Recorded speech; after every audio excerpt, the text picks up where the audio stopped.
Tuloy-tuloy ang selebrasyon ng Sinulog Festival sa Cebu City. Makipit senyor tayo kasama si Susan Enriquez. Susan, good morning! Viva Pit Senyor!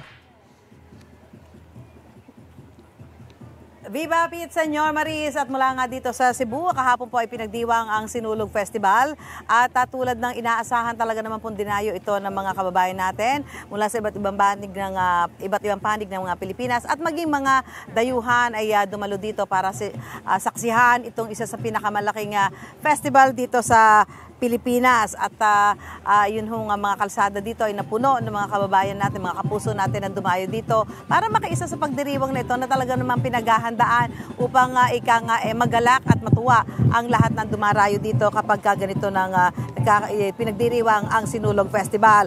At gaya po dito sa Cebu City, buhay na buhay ang debosyon ng mga dumalo sa pagdiriwang ng kapistahan ng Senyor Santo Niño sa Kalibo at Aklan at Tondo sa Maynila nitong weekend. Narito po ang unang balita. Halabira! Tinagsa ng mga deboto ang Ati-Atian Festival sa Kalibo, Aklan.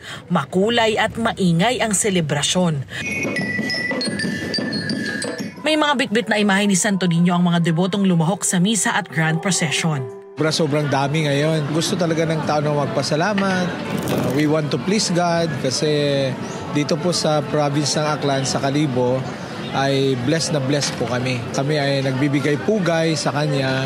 Sana sa sunod-sunod makadating kami dito, makaano kami ng mga blessing, nakuha, ma-share namin sa baryo namin. Isinagawa rin ang isang religious at torch parade.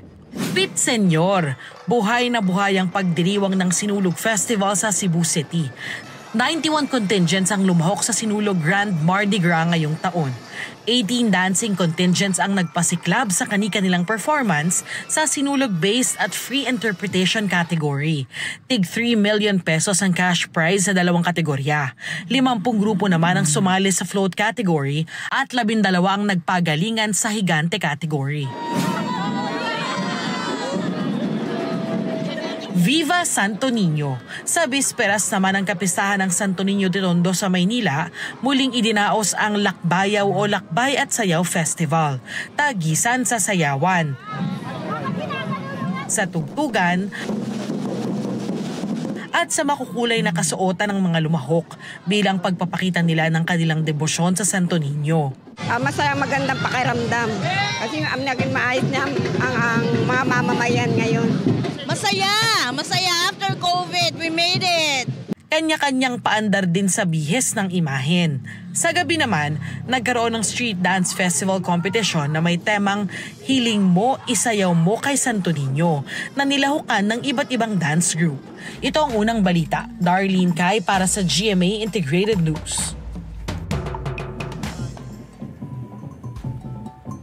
Tampok ang mahigit 100 imahe ng Niño Jesus sa isang exhibit para sa pagdiriwang ng Santo Niño Festival sa Pasay.